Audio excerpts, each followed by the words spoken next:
Hi there, everyone, and welcome to the Homespun Wife. My name is Sherry, and I'm so glad to see you today. I hope that you are doing well and staying warm wherever you are. I know so many people are going through bitterly cold temperatures right now, so please stay safe and be careful out there.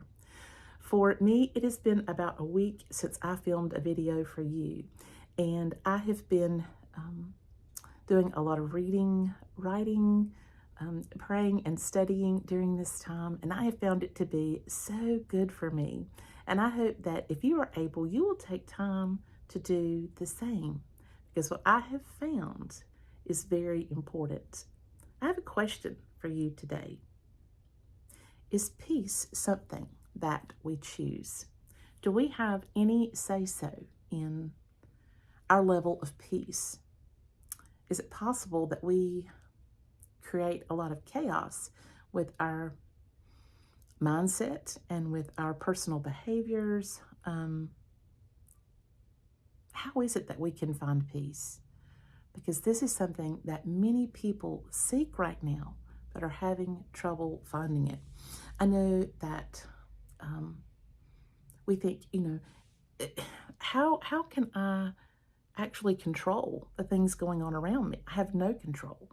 I mean, I have troubles at work, or maybe troubles with friends or family members. I have difficulties in my health life. I have difficulties in my financial life. There's so much uncertainty in the world. There's so much going on right now. How could I ever have any control over the level of peace that I let into my life?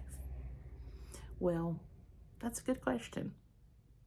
And that leads us to another question, and that is a question about the type of person that you are. Would you consider yourself a typical type A person, a real firebrand go-getter, someone who has a difficult time being still? I know some of those people in my life, and they are the most energetic, fun people. They are successful, and I love being around them because they have lots and lots going on. And yet for me, it's very natural for me to be more quiet, still, and introverted. I really could probably, sit and read and write for hours at a time because I do enjoy it. It's just part of my nature. For those of you who find that that's not part of your nature, you may discover that having peace is going to require you to break out of what feels comfortable for you and to fight your natural impulses so that you can find peace and also joy in your life. When Jesus was first born and the announcement came to the world that he had been delivered, think about that for just a moment. Who received that word? It was the shepherds. The shepherds were out in the fields on a quiet night. They were watching over sheep. And I'm sure that there was not too many sounds to be heard. Maybe the bleating of a sheep here and there, but otherwise things were very quiet and still on that night. The skies overhead, I'm sure, held stars, and there they were, these shepherds just out in the fields doing what they do at nighttime. Still and quiet. And yet suddenly, they were shocked up, if you will, out of this quiet moment as the sky lit up and illuminated, and these angels appeared, and they delivered this incredible message about how Jesus had been born, the Messiah had come.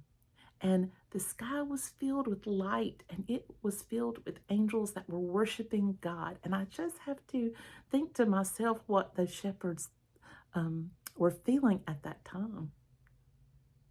Because what does the angel say when the angels first come? They say, "Fear not, fear not. For behold, I bring you good tidings of great joy for all people. For unto you is born this day in the city of David a Savior, which is Christ the Lord." Amen. And so What can we learn from this? I think when we contemplate Jesus' birth, and we just sort of exited that season, didn't we? We just sort of moved our way through Christmas, and we did a lot of talking about the birth of Jesus. And some of us may think, well, I'm ready to move on from that now. It's January. I'm tired of talking about that. But there are still lessons to be learned. Imagine if Jesus had come in a palace full of partygoers with kings and queens and potentates and princesses and lots of activity and dancing and music and noise and food and abundance and all kinds of people coming and going and chattering away. If Jesus had been born in that environment, it's quite likely that the message God intended for us to hear would have been lost. He delivered the good news first to the shepherds in the quiet of the night, in stillness. When we are able to be still, we can acquire the posture of peace. Let's look now at Psalm 46:10. Psalm 46:10, and it says, "Be still and know that I am God." Most of us have heard that verse many times. We're very familiar with it. Be still and know that I am God. I will be honored by every nation. I will be honored throughout the world. I think that it is in the still moments that we can truly come to know God. He has our full attention, and we can give him the honor that he's due. We know that whether we accept it or not, he is going to be honored.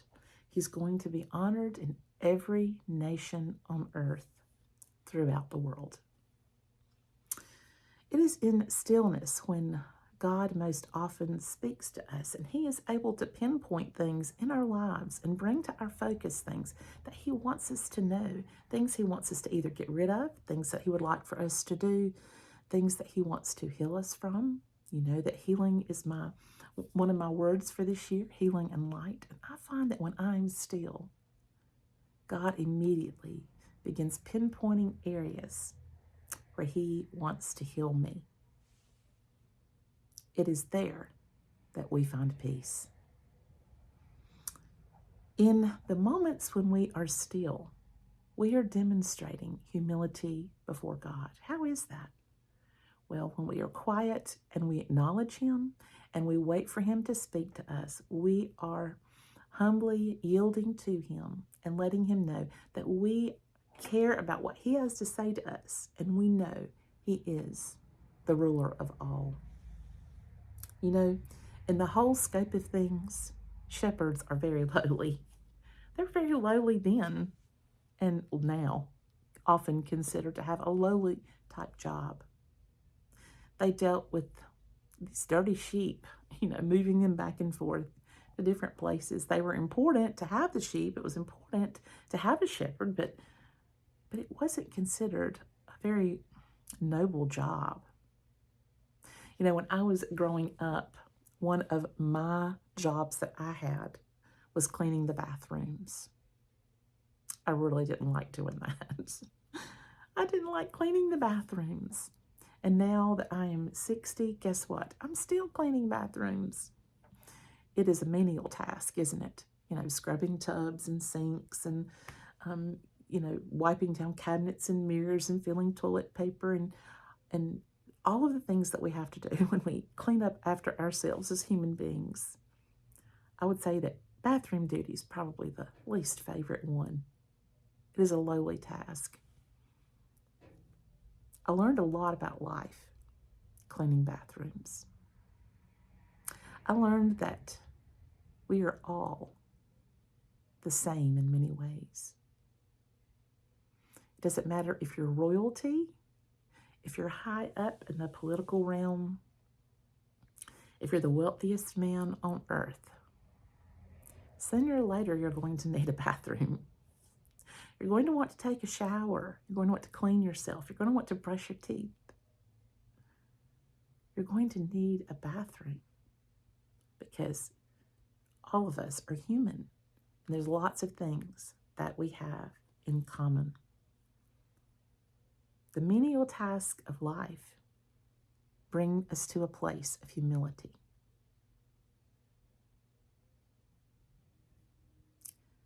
God delivered the greatest news ever given to men in a field who were being still and quiet and who had humble jobs. His son was humble, who was born in a humble place in a stable, put into a manger, wrapped in just some cloths that were just strips of cloths that they bundled together to wrap him up. No silk or fancy things. He was humble. Let's look at a couple verses that talk about humility. Let's look at Zephaniah 2:3. If you're taking notes, you can write that down. Zephaniah 2:3. Seek the Lord, all who are humble. And you know how I love that. All who are humble, and follow his commands. Seek to do what is right and live humbly. And so when I see that verse, let me read that again. Seek the Lord, all who are humble, and follow his commands. Seek to do what is right and to live humbly. What is this verse saying? It's saying we can seek the Lord by being humble, and we can do what is right by staying humble. Be humble. Stay humble. That's how we please the Lord. It is there in that moment of humility that we are going to find peace. Another verse that has to do with humility is 1 Peter 5:5. It says, in the same way, you who are younger must accept the authority of the elders. And all of you, all, again, notice these verses have the word all in them. It's universal. As I said, it's part of the human condition that we all can come together about. We're all human, and we all are included in these verses. And all of you, dress yourselves in humility as you relate to one another. For God opposes the proud, but gives grace to the humble. So this verse starts out saying, younger people, be sure to listen to the authority of your elders. Be respectful to your elders. It's extremely important, I think, in society, something that is often missing now. We so strongly revere youth culture that we forget that it is in respecting our elders where we can learn a great deal. Even God talks about this in his word. But it says every one of us should dress ourselves in humility. How do you get dressed in the morning? Well, we probably start out, kind of washing our face and brushing our teeth, and then we pull on a shirt or pull on a dress, put on our pants, put on our socks, put on our shoes, put on our jewelry. We're getting ourselves dressed for the day. We're combing our hair, getting dressed. Humility isn't a snap, is it? Just like getting dressed really isn't a snap. It takes some steps to do. Well, what we should do every day is take those steps to put on humility. Put on humility because God opposes the proud, but he gives his grace to the humble. And how desperately I want his grace in my life. When we accept and recognize that God speaks to us when we are still and we are humble, then it helps us to have some measure of control in developing a posture of peace. Stillness and humility are countercultural, aren't they? It's a hard word to say. Countercultural. How is that? Well, stillness and humility are not something that's extremely valued in today's world. What is valued? Self. Self. I have read so many statistics about people who are hyper-focused on self right now. There's nothing wrong with caring about ourselves, with taking care of ourselves mentally, emotionally, physically, with planning for ourselves, and having some focus on ourselves, because that's what we're doing when I put ourselves before God. We're wanting Him to show us things about ourselves we need to fix. But living for self, becoming obsessed with self, becoming driven by self, that's no good. I've even read articles lately. I was talking to my husband about this and to one of our sons, that people are no longer dating and marrying now. They just don't find it worth their time, much less, having children or having a family, because that is going to require too much selflessness. Okay. Certainly we should follow God's leadership and how we conduct all of our relationships, but how much focus on self is in the world today? And when we focus on that, we're bragging on the comings and goings of our lives. I'm going here, I'm doing this, I've got this going on, I'm achieving this, I'm working for this, I earned this great reward, I've got I'm buying this, I'm having things, I'm possessing things, I'm acquiring things, I'm building things, making things happen for myself, And it's all this, building ourselves up higher and higher and higher. As my grandmother used to say, well, that person's awfully high and mighty, when we'd meet somebody out that was sort of stuck up a little bit. That person's high and mighty, isn't she? I knew exactly what she meant. High and mighty was a Southern euphemism, I guess, for someone who was a little bit arrogant, prideful, puffy, and full of self. Busy, high, and mighty.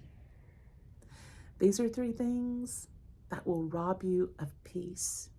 And they are things that you can change with God's help. For us, we are going to have to choose to be still. We are going to have to choose humility and a life of a humble existence. We do have some say in how we conduct a life of peace.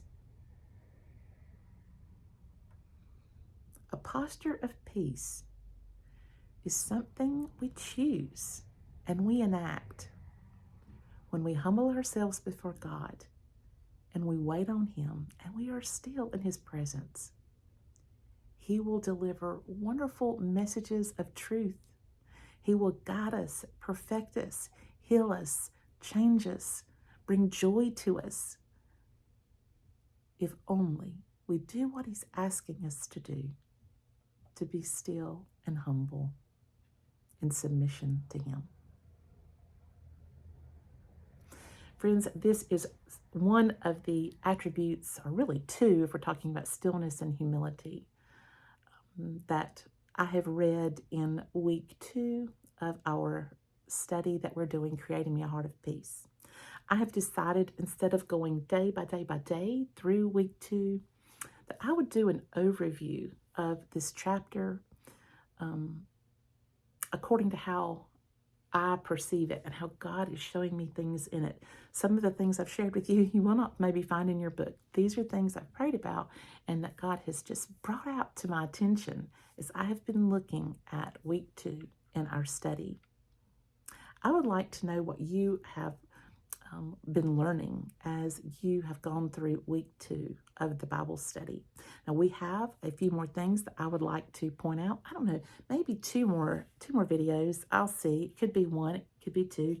I was going to group together numerous attributes and things today, and it became overwhelming for me. It was like a 10-course meal, and I was like, wait, I need to slow down.